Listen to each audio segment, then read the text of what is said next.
देखो बच्चों, जैसे हमने रियल नंबर के ऊपर जो भी कॉन्सेप्ट थे, यानी जो भी चीज़ें थी, मेन में क्वेश्चन जो था उसके ऊपर हमने डिस्कस कर ही लिया था। अब हम दूसरा चैप्टर लेते हैं पॉलिनोमियल्स के ऊपर। हिंदी में इसको हम बहुपद बोलते हैं, यानी कि उसको डिनोट किससे करते हो? आप पी एक्स से डिनोट करते हो। किससे करते हो? P x. जरूरी नहीं एक्स ही हो, वो वेरिएबल्स देखेंगे किसके ऊपर जा रहा है। सबसे पहले आपको पता होना चाहिए कि वेरिएबल्स क्या होते हैं, कांस्टेंट क्या होते हैं। वेरिएबल्स होते हैं जिसके ऊपर हम वैल्यू फाइंड मतलब मान सकते हैं, हम अपनी तरफ से एज्यूम कर लेते हैं इसकी वैल्यू ये होगी, या हमें उस जगह कुछ वैल्यू रखने के लिए दे दिया जाए। और कांस्टेंट क्या होता है? जो फिक्स होता है, जैसे 1 2 3 4 5 6 क्या हो गए? कांस्टेंट हो गए। और वेरिएबल क्या होते हैं? जैसे मान लिया एक्स हो गया, वाई जेड हो गया, कुछ भी एंगल के टर्म्स में थीटा यूज कर लेते हैं, अल्फा यूज कर लेते हैं, बीटा यूज कर लेते हैं। तो ये सब चीज़ें जिसके ऊपर एक्स क्या हो सकता है? कुछ भी हो सकता है। एक्स क्या हो सकता है? 1 भी हो सकता है, 2 भी हो सकता है। अगर मैं क्वेश्चन बोल दे कि मान लो कि एक्स आपका 5 है, ये एम आ सकता है, यानी कि जिसकी वैल्यू कांस्टेंट नहीं है। और कांस्टेंट वैल्यू जिसकी वैल्यू में फिक्स है, जैसे कि मान लो 1 2 3 4 5 10 11 जो भी है हमारा, जिसकी वैल्यू फिक्स है, वो हमारा कांस्टेंट टर्म हो गया। तो उस पी एक्स वाई एक्स पे वाई भी हो सकता है, जेड भी हो सकता है, लेकिन जिस फॉर्म में होगा उसी फॉर्म में चलेगा। मान लो पी एक्स है, मैंने बोले यहाँ पे ये 3x का क्यूब प्लस में 2x का स्क्वायर प्लस में 5x माइनस 6, ये हो गया एक पोलिनोमियल, यानी कि बहुपद जिसको हम बोल देते हैं। जिसमें ये हो गए कितने इसके अंदर हो गए, यानी पद हो गए, नहीं एक पद, ये दूसरा पद हो गया, ये तीसरा पद हो गया, ठीक है। तो ये पद कहते हैं, इसीलिए बहुपद हम इसको बोल दिया जाता है।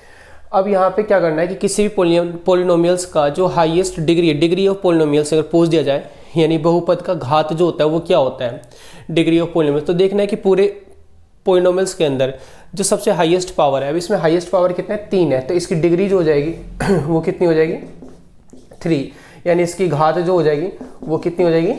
3 हो जाएगी, डिग्री 3। अगर किसी भी पोलिनोमियल्स का पूछ लिया कि डिग्री क्या होगा, तो आपको लिखना है कि डिग्री इसकी कितनी हो जाएगी? 3। अब मैंने बोल दिया कि कोई आपका पी वाई है और यहाँ पे दे दिया y माइनस 2 दे दिया।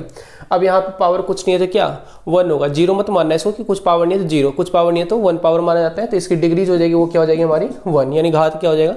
1 हो जाएगा। तो अगर y है तो y के फंक्शन के फॉर्म में चलेगा, यानी y के टर्म्स में चलेगा। z अगर होगा यहाँ पे तो z के टर्म्स में चलेगा, जिसके फॉर्म में मतलब जो भी आपका यहाँ पे वेरिएबल है उसी के फॉर्म में चलेगा। तो पी एक्स इक्वल टू, ये अब एक्स में चल रहा है तो ये एक्स के फंक्शन होंगे, वाई में चलेगा तो वाई के फंक्शन होंगे। तो किसी भी पोलिनोमियल का अगर आपको पूछा जाए कि डिग्री क्या है, तो वो आप देखोगे पोलिनोमियल्स की जगह पे हाईएस्ट पावर क्या है वो आपको चेक करना है कि हाईएस्ट पावर क्या है, वो इसकी डिग्री यानी घात कहलाएगी, ठीक है। अब किसी भी पोलिनोमियल्स की अगर डिग्री 1 होती है, यानी कि अगर वो डी आपका अगर 1 होगा तो उसको बोलेंगे लीनियर। क्या बोलेंगे हम? लीनियर। हिंदी में बोलते हैं हम रैखिक, लीनियर पोलिनोमियल्स। अगर डिग्री आपकी 2 होगी, यानी घात अगर 2 होगा, तो उसको हम क्या बोलते हैं? क्वाड्रेटिक बोलते हैं, यानी कि द्विघाती समीकरण बोलते हैं हम। अगर डिग्री 3 होगी तो उसको बोलते हैं हम क्यूबिक। क्या बोलते हैं हम? क्यूबिक। हिंदी में त्रिघाती बोल देते हैं। यानी डिग्री 1 है तो लीनियर, 2 है तो क्वाड्रेटिक हो जाता है, और 3 है तो क्यूबिक हो जाएगा। तो ये थे जो पेपर में 1 नंबर में क्वेश्चन या ऑप्शनल टाइप क्वेश्चन अगर आएंगे तो आपको पूछ के आता है कि बताओ इस पोलिनोमियल की डिग्री क्या है, ऑप्शन में दे दिया जाएगा तो आपको बताना है। अब पोलिनोमियल्स कौन से नहीं होंगे, किसको आप पोलिनोमियल्स नहीं बोलोगे? जैसे मैंने बोल दिया कि P X equal to 1 upon में 2x प्लस में 5, तो जब भी कोई जो वेरिएबल्स वाले टर्म्स है, यानी ये जो फंक्शन आपको जो चल रही है, ये अगर अपॉन में यानी नीचे आ जाए या फिर पावर में माइनस में आ जाए, माइनस का मतलब वैसे वही होता है, अगर एक्स की पावर माइनस 2 प्लस में 5 बोल दिया तो इसका मतलब यही है कि 1 अपॉन में एक्स स्क्वायर प्लस में 5, यानी पावर अगर माइनस में आ रहा है इसका मतलब वो डिवाइड में है, उसके नीचे है, ठीक है। तो कह रहे थे पावर अगर माइनस में हो, या फिर बोल लो कि अगर वो वेरिएबल नीचे हो, अपॉन में हो, डिवाइड में हो, तो वो पोलिनोमियल्स नहीं कहलाएगा, ये पोलिनोमियल्स नहीं होगा। या रूट में भी आ गया, अगर मैं कह दूँगा एक्स जो हो गया वो रूट में आ गया, तो भी पोलिनोमियल्स नहीं कहलाएगा। यानी पोलिनोमियल्स कब कहलाएगा? अगर जो वेरिएबल है उसकी पावर एक पॉजिटिव इंटीजर हो, यानी कि जैसे x है, x का फंक्शन है, तो x की जो पावर होना चाहिए वो क्या होना चाहिए? पॉजिटिव इंटीजर होना चाहिए। पॉजिटिव इंटीजर, बार बार मैं बोल रहा हूँ, पॉजिटिव इंटीजर का मतलब क्या हुआ कि इंटीजर हमारे नेगेटिव में भी होते हैं, 0 को भी आप इंटीजर में काउंट करते हो, अब पॉजिटिव है, तो इसलिए मैं पॉजिटिव बोल रहा हूँ कि ये पॉजिटिव इंटीजर नहीं बोलना, सिर्फ पॉजिटिव इंटीजर बोलना है। तो ऐसे टर्म्स अगर होंगे तो ये पोलिनोमियल्स नहीं होगा।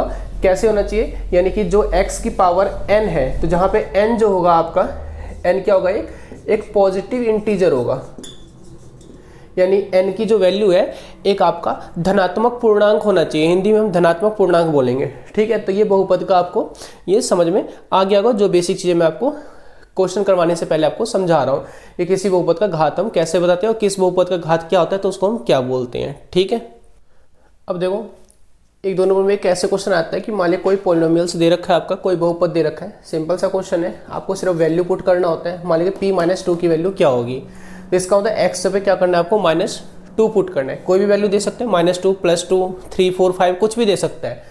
हो सकता है कि 2 की जगह पे कोई आपका वेरिएबल ही दे दे, यानी कोई कॉन्स्टेंट दे दे। मान लीजिए px इक्वल टू ये बोल दिया, मैंने बोला बताओ py क्या होगा अगर px ये होगा तो सिंपल क्या करना है, जहाँ पे x है वहाँ पे y चेंज कर देंगे, x पे हम y पुट कर देंगे। तो अभी मैंने को p-2 निकालना है, तो अब क्या करना है 5x का क्यूब है तो -2 का क्यूब -3, सिंपल हमें x पे वो वैल्यू पुट करना है और इसको हमें सॉल्व करना है।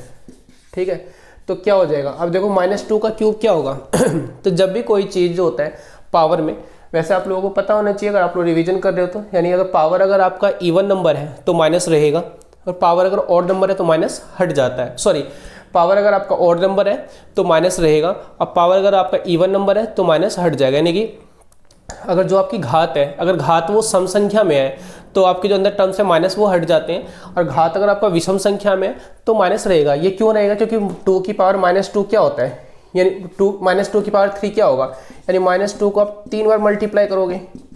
तो मैंने आपको एक वीडियो में बता रखा था, माइनस प्लस को मल्टीप्लाई करते हैं या प्लस करते हैं, माइनस वाले प्लस वाले टर्म्स में जो कन्फ्यूजन थी कॉन्सेप्ट में मैंने क्लियर कर रखा है, एक बार वो जाकर देख लेना वीडियो। अब देखो माइनस माइनस क्या हो जाएगा प्लस, और 2 को 2 से मल्टीप्लाई करो तो 4 इंटू में फिर -2। अब ये प्लस में है और ये माइनस है, प्लस माइनस क्या होगा माइनस, इन दोनों मल्टीप्लाई करो तो क्या आएगा 8 आएगा। तो यहाँ पे क्या आ गया 5 इंटू में -8, फिर ये -3 है। अब यहाँ पे पावर क्या है, एक इवन नंबर यानी एक सम संख्या है, तो 2 का स्क्वायर क्या होगा 4, माइनस हट जाएगा 4, प्लस इसको जब इससे मल्टीप्लाई करोगे तो ये प्लस में ये माइनस में है, तो क्या हो जाएगा साइन किसका आ जाएगा माइनस का, तो -10 माइनस में 2। अब ये क्या हो जाएगा आपका, इसको इससे मल्टीप्लाई कर लो तो ये माइनस में 40, ये जो आपको माइनस में 12, ये माइनस में 10 और ये माइनस में 2। अब सारे के सारे टर्म्स क्या है माइनस में, तो माइनस माइनस को जब हम ऐड करते हैं तो साइन किसका आता है हमारा, मैंने बताया था हमेशा जब भी आप दो टर्म को प्लस या माइनस करोगे तो जो आपको करना है पहले वो कर लो। अगर प्लस प्लस क्या होता है प्लस करना है, माइनस माइनस क्या होता है प्लस करना है, लेकिन साइन किसका आता है, जो बड़े वाले नंबर के आगे साइन है। तो अगर मैं इन दोनों नंबर का सम करूँ, पहले थोड़ी देर के लिए मैं आपको ऐसे समझाता हूँ, इन दोनों का सम करोगे तो माइनस माइनस क्या होगा प्लस, तो पहले प्लस कर लो तो क्या आएगा 52। ठीक है, बड़े वाले का साइन की इसमें माइनस में तो माइनस लगाओगे। अब इन दोनों को कर लेते हैं, माइनस माइनस क्या होगा प्लस, तो प्लस कर लो 12 आ जाएगा, बड़े वाले साइन किसमें माइनस में तो -12। अब फिर से जब इसको दोनों माइनस में, माइनस माइनस क्या होगा प्लस, बड़े वाले साइन माइनस में है तो माइनस, इन दोनों को ऐड करो तो कितना आ जाएगा 64। यानी p-2 की वैल्यू इसके हिसाब से पोलम के साथ क्या होना चाहिए माइनस में 64। तो ऐसे क्वेश्चन 1-2 नंबर में आपके आ सकते हैं जो पेपर में आते हैं, और मैंने बताया एक्स पे कुछ भी हो सकता है कि ये पोलिनोमियल्स ये y के फॉर्म में हो, यानी py इक्वल टू दे रखा हो, pz दे रखा हो, pw यानी कि जो भी वेरिएबल्स है उसके फॉर्म में दे रखे होंगे, और यहाँ पे भी कोई वैल्यू पुट की, यानी कि मैंने 2 का बताया तो 2 ही आएगा, ऐसा नहीं, बस मेथड ही है। एक ग्राफ आया था 1 नंबर में, मान लीजिए px के फॉर्म में दे रखा है, यानी कि x वेरिएबल है। अब बता देगा बताओ इसमें इसके जो हैं जीरोज कितने हैं, px के कितने जीरोज हैं ग्राफ के अंदर। जीरोज हिंदी में उसको शून्यंक बोलते हैं। जीरोज का मतलब है कि उस जो भी क्वेश्चन जो भी पॉलिनोमियल्स है उससे कितने सॉल्यूशन है, कितने सॉल्यूशन है। तो देखो अगर लीनियर पॉलिनोमियल है यानी जिसकी डिग्री कितनी थी 1 थी, तो जिसकी डिग्री 1 थी उसके अगर लीनियर है तो 1 वाले का 1 सॉल्यूशन होगा, अगर वो क्वाड्रेटिक है द्विघाती है तो 2 सॉल्यूशन होंगे, अगर वो क्यूबिक है तो उसके 3 सॉल्यूशन होंगे। ठीक है, तो px कोई x का फंक्शन है। ठीक है, ये ग्राफ ऐसे दे रखा है, बताओ कि इसमें x के कितने सॉल्यूशन है, कितने जीरोज है, हिंदी में बोले तो शून्यंक बोलते हैं इसको हम। ठीक है, तो देखेंगे कि वो ग्राफ जो वो कर्व x, अगर यहाँ पे x है तो हमें ये देखना है x एक्सिस को कहाँ पे काट रहा है। अगर मैंने x से पे y दे दिया होता तो हमें ये चेक करना होता कि ये y एक्सिस को कहाँ पे काट रहा है। तो पहले इस ग्राफ की बात करते हैं, मान लीजिए px है तो x एक्सिस हमारा ये वाला है, जो हमारा हॉरिजॉन्टल होता है वो हमारा x एक्सिस होता है, जो वर्टिकल होता है वो y एक्सिस होता है। तो हॉरिजॉन्टल वाले को कहाँ पे काट रहा है, कितने पॉइंट पे काट रहा है, एक तो यहाँ पे काट रहा है, एक यहाँ पे, मतलब 2 पॉइंट पे इंटरसेक्ट कर रही है। तो इसका मतलब इसके जो जीरोज हो जाएंगे वो कितने हो जाएंगे 2, यानी 2 इसके सॉल्यूशन होंगे, यानी हिंदी में बोलते हैं शून्यंक, तो 2 शून्यंक होंगे इस वाले ग्राफ के अकॉर्डिंग। अगर इस वाले ग्राफ की बात करूँ तो यहाँ पे x एक्सिस को ये कर्व कहीं पे भी इंटरसेक्ट नहीं कर रहे हैं, तो यहाँ पे क्या आ जाएगा 0। बट अगर मैंने यहाँ पे x पे y बोल दिया होता तो फिर आपको y एक्सिस को चेक करना पड़ता है, नहीं y अक्ष को चेक करना पड़ता है कि y अक्ष को जो है ये जो कर्व है, जो आपके जो कर्व जो दिया गया है वो y एक्सिस को कहाँ कहाँ पे काट रही है, इंटरसेक्ट कर रही है।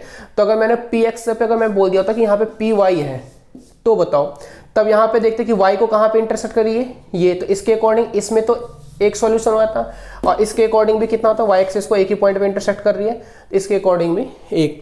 तो जब भी सबसे पहले आपको ये चेक करना है कि पी एक्स दे रखा है, पी वाई। अगर एक्स को दे रखा है तो हम देखेंगे एक्स एक्सिस पे देखेंगे कहाँ कहाँ पे इंटरसेक्ट हो रहा है, वो उसके सॉल्यूशन हो जाएंगे। और वाई दे रखा है तो वाई एक्सिस पे चेक करना है, ठीक है।